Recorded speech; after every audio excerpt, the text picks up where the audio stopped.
Rồi này chơi new free puni pi bang rai yang sang khap yang hak lem dah. Nit này là cái mày đúng play at lem tạm tan hàng ngã bun sang đây gà rồi này lại chính lơ lúc lơ lúc tụ pan. Yang thứ rầm tạm tan cái pro mạ lấy tông bị tụ bon kum ra màu phần tơi rồi mong ốc cái tôi xem lăng cái pro cái ngã bun sang đây gà lên lún nuôi tôi xem hàng play cái cả. Dọn về nhân quyền về tôn giáo này. Nó có nhiều chi lệ như vậy phiên điều trần UPR về tình trạng nhân quyền ở Việt Nam. Nó mang thế giới đã bố mà vô kết như lệ nhân quyền Iraq, Iran và Palestine và là cả Đông Âu đi. Vô kết rim plan rim thun rằng bất đa rằng lại rằng Prayu nào cắt lấy vấn đề cái nhân quyền muốn bắt cái việc. Nên đã luôn nuôi dòng tôi buồn sang là lại là nhân quyền doan là bây giờ nhân quyền tạo để tôn giáo doan là tôn giáo tạo. Bữa đây tôn giáo doan, bữa đây nhân quyền doan. Vô kết lại mong bay như cái việc nên được buồn sang khắp yên phi bằng rồi thực hiện một nạo buồn sang lấy nạo buồn sang chỉ cái tập phụ tôn giáo lấy mò lẩu tôn giáo lấy nạo buồn sang tập người đáy lù dần pro này đôi dần keo 2006 2007 đôi một tôn giáo lù nơi 2001 là tôn giáo hồ lù đó tôn giáo như vậy đôi ta thực hiện mong thôn từ bỏ xa còn lại đau đi việc mà ta bàn lần chặt người ta Duat nó đấy, duat lại những bộ này như lợi dụng tầm nhớ mút của đạo đạo hạp mà rồi bật đùa hay học đàn màu bằng cấp bằng mục sư lê tường túy plư mút mà nạ buồn sang đây cả đã như kít cái chẳng một tí bằng thành buổi nương lâu đã ca bố mô nương 2001 2002 là lại ca bố mô hội thánh tin lành Việt Nam như giờ hội thánh tin lành Thánh Túy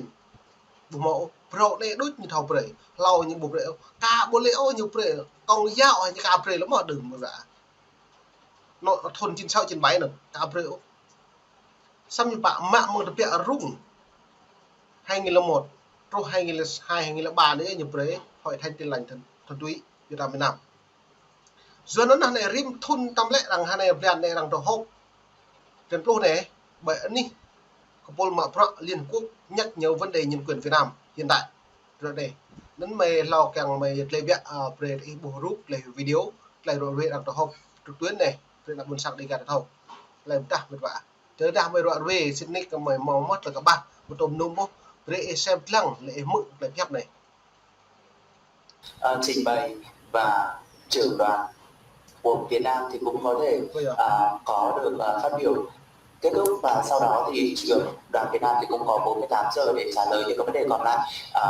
bằng văn bản và sau đó là phía phái đoàn thì cũng xem những cái vấn đề nào là quan trọng và để làm sao tất cả hai bên thì đều có được những cái cơ hội tốt nhất để hiểu thêm về những gì mình quan tâm. Đây cái lạc độ đoạn về cật lại chun đoạn về dọn đối thoại cật Việt Nam thì cũng có sự lựa chọn, một là trả lời trực tiếp, hai là sẽ trả lời bằng văn bản. Bây giờ trả lời văn bản hạ bật trả lời thực tế cật lại nên là chúng tôi cũng sẽ cố ngắn hết sức có thể để làm sao chúng ta có thể kết thúc vào 1 giờ và phía Việt Nam cũng muốn trả lời luôn. Tôi nghĩ là ngài Phan Đăng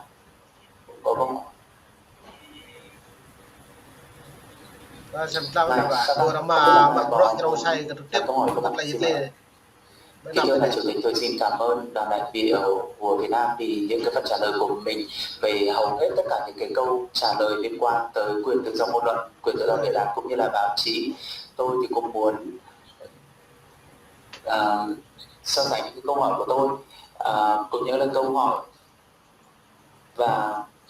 Việt Nam giải thích cũng như là đánh giá là Việt Nam được xếp thứ 125 trong hơn 180 các quốc gia trong năm 2018 về tự do báo chí. Đây là một cái câu hỏi tổng hợp nó đặt bài cho như là một câu hỏi báo chí của tôi đối với những câu hỏi trước. Xin cảm ơn. Xin mời thành viên tiếp theo. Xin cảm ơn ngài chủ đoàn. Tôi xin cảm ơn thứ trưởng của Việt Nam cũng như tất cả các đoàn đại biểu vì câu trả lời. Tôi sẽ có 3 câu hỏi liên quan tới William Cram và các thành viên khác. Thứ nhất là Việt Nam Zua tanan kame bedah bre pipang yang tu bunsang ya dah lum nui met va khom tun bunsang le rang lui yo ko pro de ga rang lui yo ko pro nhân quyền le tong rang mo tu chum ko pro hak le ke cao tu xem ko le tip nam nui nó nét le dah ta yo ta tham ho xem tlang o yo nan le ta ding tập nang da le mi war chre lui yo tu dah rang war dah chre lui him pa le do ngau ram ar krap plian krap thun krap mo ram ít le te kat lai phong lai sok yuan này nó ne char rang i mo rang yêu pul te nyu no ma pro trực tiếp le ta nya ka pro nó ne lệ bada him pa bing ta keng ne le keng bing rang keng rang pre hep trực tiếp ha bada ta hep mang lai ram ar be tham ar nó ne lệ lại lai hep trực tiếp yo bờ một lai tham ar o le tung lai hep nó lại như dọc màu pum đúng máu pum ta đi ha máu pum cái rừng như dòng phái đoàn còn làm có dạ cọ còn làm thư của bọn còn làm bởi ní làm chặt Việt Nam nhưng còn lại trú và đã hiếm Việt Nam ngã lấy cả và đã phước Việt Nam cả bộ ngạo lên từng nhớ đều cả bậc lại nôn dần tiền tinh bày như dòng phiên tòa phiên điều trần còn lại đã lại bởi ní buồn mọi bọn buồn cùng nó ta được chẳng mang ta xem lang của bọn này hiếm bại sẽ trú cứ nộp nạn đang có sẵn Việt Nam nhục lý hạ bữa đây như bố lý hạ nó thật đẹp bên em mà đang buộc còn là biết bằng bọn riêng phiên điều trần là bây giờ riêng của một quốc gia Việt Nam đảng cộng sản rất nhiều các đảng cộng sản còn là nuôi máu nhúng tay lên là máu nuôi nhắc nhớ cái chính phủ Việt Nam vừa đặt toàn cầu này là rằng tụ hàng lấy tự do thông tin tự do báo chí tự do ngôn luận lên trong mang đến phát điếu như giàu còn là vấn đề nhân quyền của tôn giáo Tây Nguyên lên như giáo người thường nó đặc biệt này là cái nhóm mà họ lại từ bộ còn lấy nuôi người thợ yếu còn lấy lăn la lên tầng còn lấy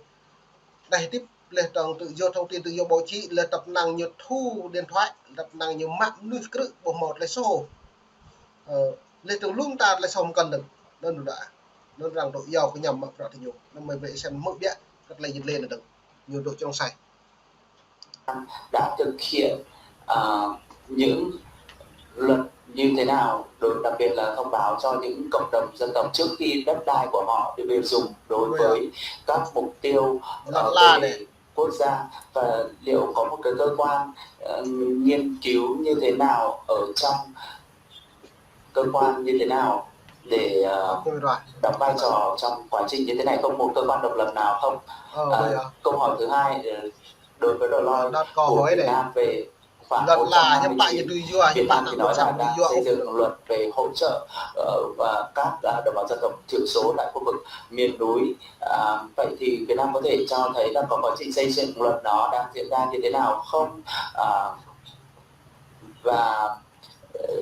liệu nó có ghi nhận cũng như là trân trọng cái cách sống cũng như là văn hóa của đồng bào dân tộc đấy không? Thứ ba là tôi cũng muốn Việt Nam cung cấp một số những cái ví dụ cụ thể về phát triển đất nước mà ảnh hưởng tới đời sống của người dân tộc thiểu số. Và trong thời gian cấp thì Việt Nam có thể trả lời trực tiếp hoặc có thể cung cấp tạm dịch sau 48 giờ. Xin cảm ơn Perry. Tôi biết là bà Grant cũng đang muốn đặt câu hỏi và sau đó sẽ là ngài Santosos và Edson. Và sau đó chúng ta sẽ dừng. Bây giờ xin mời bà Grant. Xin mời bà Grant. Cô là đại diện phái đoàn cho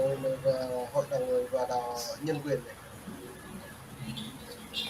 Xin cảm ơn ngài chủ tọa, xin cảm ơn đoàn đại biểu Việt Nam vì phần trả lời của mình. Hầu hết những cái thông tin được cung cấp tại phần trả lời tập trung vào luật. Chúng tôi thì cũng đã đọc luật hết rồi. Như là tôi đã nói ở phần đầu tiên khi mà tôi bình luận, chúng tôi rất là mong nhận được những cái thông tin xem luật đã được thực hiện trên thực tế như thế nào, và nên là khi vào Việt Nam sẽ chỉ ra từng điểm những cái vấn đề mà chúng tôi đã đề cập ngày hôm qua và ngày hôm nay, rất là ví dụ về các cái trường hợp mà những cái biện pháp hỗ trợ đã được cung cấp này, ví dụ như là việc người thượng này trao trả lại của người thượng này, hồi hương của họ, vân vân. Thì chúng tôi cũng muốn nhận được những cái thông tin bình thường thì chúng tôi nhận được thông tin về luật của Việt Nam, luật rất là kỹ. Tuy nhiên thì chúng tôi cũng muốn tìm hiểu thêm về những cái trường hợp cũng như là những cái ví dụ đã được thực hiện, cũng như là những cái kết quả của những cái vụ việc đó. Đó là một cái câu hỏi rất là lớn, thì hy vọng mọi người cũng có thể hiểu được cái ý nghĩa của nó. Tiếp theo là một số những quy định về bầu cử một công bằng. Thì Việt Nam cũng đưa ra một số những cái bước để chúng tôi muốn Việt Nam đưa ra một các bước để đảm bảo được đa nguyên về chính trị, để làm sao những các hoạt động bầu cử cũng như là chính trị đúng đắn sẽ được thực hiện và với sự tham gia của rất là nhiều nhóm dân chúng này, mà không có sự hạn chế nào. Và tôi cũng cho nên mình phải em mượn lên cắt lây rồi lên mày lòng chừng mong cắt lây rồi về nó biết là đã đông mình năm còn mà một đúng đi cờ trẻ cắt lây tụ trong say cập rồi đang áp đặt cái luật cái nhân quyền lên luật thông tin tự do báo chí trong nước Việt Nam, đây là luật người bản địa, là luật người vùng núi, cờ lây dùa lẫn là nhâm bắt đáng cộng sản Việt Nam xử lý tình huống lẫn là thực hiện mong hàng lây về được lãm hạ